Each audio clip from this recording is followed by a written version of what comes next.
సంబంధించి చాలా సందర్భాల్లో చాలా రైడ్స్ జరుగుతూ ఉంటాయి. కొంతవరకు కొంత పట్టుబడినప్పటికీ కూడా కానీ పూర్తి స్థాయిలో పట్టుబడడం లేదు. మీరేమనుకుంటున్నారు? హైదరాబాద్లో ఈ డ్రగ్స్ ఎంతకి పెరుగుతూ పోతుంది. కారణం ఏంటి? అధికారులు తగిన స్థాయిలో చర్యలు తీసుకోకపోవడం వలన, లేకపోతే కొంతమంది పవర్లో ఉన్న వాళ్ళ మద్దతుతో ఇదంతా జరుగుతుందని మీరు అనుకుంటున్నారా? అంటే గతంలో కూడా మనం చూసాం, చాలామంది ఈ డ్రగ్స్ కేసులకి సంబంధించినటువంటి కేసు నమోదైనప్పుడు దాని లింకులు లాగితే అటు తిరిగి ఇటు తిరిగి పవర్లో ఉన్న వాళ్ళ దగ్గరికి వెళ్ళింది. అది గత ప్రభుత్వం ఈ ప్రభుత్వం విషయం కాదు. కానీ పవర్లో ఉన్న వాళ్ళ మద్దతు లేకుండా ఈ స్థాయిలో, కొంతమంది నాయకుల యొక్క మద్దతు లేకుండా ఈ స్థాయిలో మహానగరంలోకి డ్రగ్స్ రాగలవా? హైదరాబాద్లో ఇతర రాష్ట్రాల నుంచి మరి పోలీసులు వచ్చి ఇక్కడ ఆపరేషన్స్ చేసి కొన్ని వందల వేల కిలోలకి సంబంధించిన డ్రగ్స్ తయారు చేయగలిగేటువంటి ముడి పదార్థాలను వాళ్ళు స్వాధీనం చేసుకున్నారు. ఒక పెద్ద డ్రగ్స్ పెడ్లర్ ముఠానే బయట పెట్టారు, ఒక సెంటర్ని బయట పెట్టారు, డ్రగ్స్ తయారు చేసేటువంటి సెంటర్, ఒక ఫ్యాక్టరీ. ఒక మాటలో చెప్పాలంటే బయట దేశాల నుంచి, బయట రాష్ట్రాల నుంచి ఇంపోర్ట్ అవుతున్నది చాలా పెద్ద మొత్తంలో. ఒకప్పుడు బాగా రిచ్ పీపుల్ దగ్గర కొన్ని రకాల డ్రగ్స్ని మనం పేర్లు వింటూ ఉండేవాళ్ళం. ఏదో కొకైన్ అనో, లేదంటే ఎల్ఎస్డి అనో, లేకపోతే మరికొన్ని రకాల ఇంజెక్షన్స్ ద్వారా తీసుకునే drugs. But these days these are very common. Hyderabad మహానగరంలో అక్కడక్కడ వింటూ ఉంటాం, బయటకు వెళ్తేనో లేకపోతే ఇలా వార్తల్లో కొంతమంది ఎక్స్పర్ట్స్తో మాట్లాడితే కళ్ళు బైర్లు గమ్మే నిజాలు బయటపడుతుంటాయి. చాలా ఈజీగా ఇవాళ రేపు ఢిల్లీ లాంటి ప్రాంతాల్లో హోమ్ డెలివరీ చేసే పరిస్థితి ఉంది. Literally they are delivering to your home. And now in Hyderabad also పరిస్థితులు అలా మారబోతున్నాయి అతి త్వరలో. ఇది ఇలాగే ఉంటే అలాగే జరుగుతుంది ఖచ్చితంగా. గతంలో ఈ మధ్యకాలంలో మనం కూకట్పల్లి పరిసర ప్రాంతాల్లో ఒకటి చూసాం ఇలాంటిదే.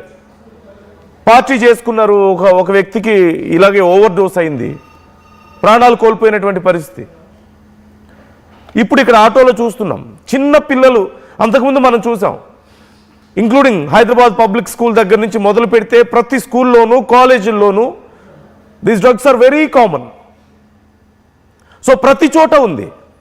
పబ్స్లో చాలా సందర్భాల్లో ఈ డ్రగ్స్కి సంబంధించి రైడ్స్ జరిగిన ప్రతిసారి పట్టుబడుతున్నాయి. అండ్ రిచ్ కిడ్స్, కొంచెం డబ్బులు ఎక్కువ ఉన్నటువంటి వాళ్ళ కుటుంబాల్లో కిడ్స్ చాలామంది కూడా ఈ డ్రగ్స్కి బానిసలు అవుతున్న పరిస్థితి కనిపిస్తుంది. అండ్ పూర్ పీపుల్ అయినా సరే, చాలామంది ఇలా ఆటోలు నడుపుకునే వాళ్ళైనా, ఇంకేదైనా చిన్న చిన్న పనులు చేసుకునే వాళ్ళైనా వాళ్ళ దగ్గర కొన్ని రకాల మాదక ద్రవ్యాలు బయటపడుతున్నాయి. మీరు చూస్తున్నారా సిరంజులు, లేదంటే కొన్ని రకాల ఈ వీడ్ రిలేటెడ్ డ్రగ్స్ కొన్ని మీరు చూస్తూ ఉండొచ్చు. ఇవి తక్కువ కాస్ట్లో ఉంటాయి, లభ్యమవుతూ ఉంటాయి. సో అన్ని వర్గాల దగ్గర, స్కూల్లో పిల్లల దగ్గర ఉంటున్నాయి, పెద్ద పెద్ద పార్టీల్లోనూ, పబ్స్లోనూ, ఇలా తక్కువ ఖర్చులోనూ, చిన్న బాగా స్లమ్స్లోకి వెళ్ళినా సరే అక్కడ కూడా కొన్ని రకాల డ్రగ్స్ దొరుకుతూనే ఉంటాయి. సో ఎక్కడ లేదు, ఇది ప్రతి చోట ఉంది. ఎంతోమంది వీటికి బలవుతున్నారు. బయటకు వచ్చేవి అతి తక్కువే, బయటికి రాని ఇంకే ఉన్నాయి. సో ఇప్పుడు ఈ కేసుకు సంబంధించి మరొకసారి ఏ స్థాయిలో డ్రగ్స్ అనేవి ఉన్నాయి అనడానికి ఒక నిదర్శనంగా నిలుస్తుంది కేసు.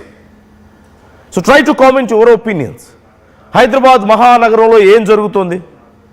గతంలో కూడా మనం చూసాం కదా, ఇలాంటి కేసులు మనం చూసాం కదా. సో ఇదే ఆటోకి సంబంధించి ఇప్పుడు ఎన్నో వైలేషన్స్ కూడా ఉన్నట్లుగా తెలుస్తోంది. ఈ ఆటో, ఇప్పుడు వీళ్ళు ఎవరైతే ఇద్దరు ప్రాణాలు కోల్పోయి ఆటోలో పడిపోయి ఉన్నారో, ఈ ఆటో మీద గతంలో, can you just freeze it, ఒకసారి ఆ నంబర్ మనం చూపిద్దాం. యా, సో ఆ ఆటోకి సంబంధించి కూడా కొన్ని వైలేషన్స్ కూడా ఉన్నట్లుగా తెలుస్తోంది. ట్రాఫిక్ చలాన్స్ పెద్ద ఎత్తున ఉన్నట్లుగా తెలుస్తోంది. ఇదిగో ఇక్కడ మీరు చూస్తున్నారు, TS10UC3517 ఆటో నంబర్. చలాన్స్ కొన్ని పెండింగ్లో ఉన్నాయి. అయితే ఇక్కడ రీజన్స్ చూడండి ఒకసారి. Causing obstruction to free flow of traffic at free left, అంటే లెఫ్ట్ సైడ్ ట్రాఫిక్ని ఆపడం ఒకటి. No stopping or standing, signal పడితే ఆగడం లాంటివి లేదు, అలాగే పైలటింగ్ విత్ డ్రైవర్. సో ఇలా కొన్ని పెండింగ్ కూడా ఉన్నట్లుగా తెలుస్తుంది. అంటే నిర్లక్ష్యపు ధోరణిలో ఉన్నారు అనేది క్లియర్గా కనపడుతుంది.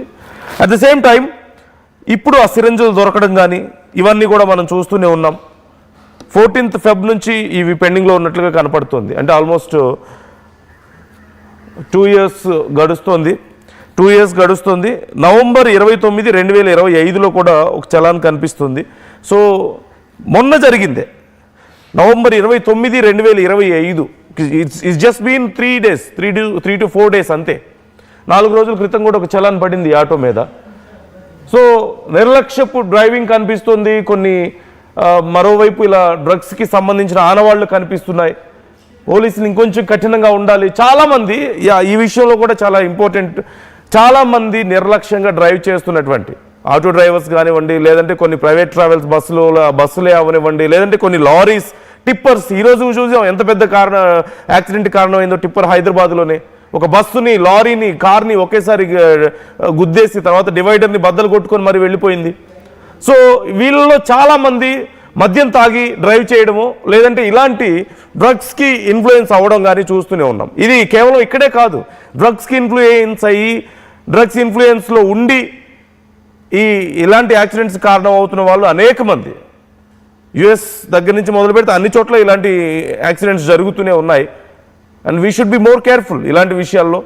So try to comment your opinions. మీరేమనుకుంటున్నారు? హైదరాబాద్ మహానగరంలో డ్రగ్స్ విచ్చలవిడిగా దొరకడం పట్ల ఎలాంటి చర్యలు తీసుకోవాల్సిన అవసరం ఉంది? అప్పుడప్పుడు మనం వార్తలు వింటూ ఉంటాం, అధికారులు పట్టుకున్నారు, శంషాబాద్ ఎయిర్పోర్ట్లో ఇలా డ్రగ్స్ పట్టుకున్నారు, లేకపోతే బయట రైడ్స్ జరిగినాయి, కొంతమందిని పట్టుకున్నారు డ్రగ్ పెడ్లర్స్ని, లేదంటే డ్రగ్స్ని యూజ్ చేసే వాళ్ళని పట్టుకున్నారు, పార్టీస్ మీద రైడ్స్ జరిగినాయి కొన్ని, ఇలా మనం వింటూ ఉంటాం. బట్ ఆల్ దీస్ ఆర్, మనం వింటున్నటువంటి ప్రతి వార్త ఓవరాల్గా చూస్తే out of 100 it just below 5%. బయట దొరుకుతున్నటువంటి డ్రగ్స్ పర్సంటేజ్తో పోల్చుకుంటే పట్టుకుంటుంది బిలో 5%. బయట యూజ్ చేస్తున్నటువంటి డ్రగ్స్తో పోల్చుకుంటే బయటకు వస్తుంది జస్ట్ బిలో 5%. అండ్ బయట ఇక్కడ తయారు చేస్తున్నవా, ఇంపోర్ట్ జరుగుతుందా వేరే రాష్ట్రాల నుంచి పక్కన పెడితే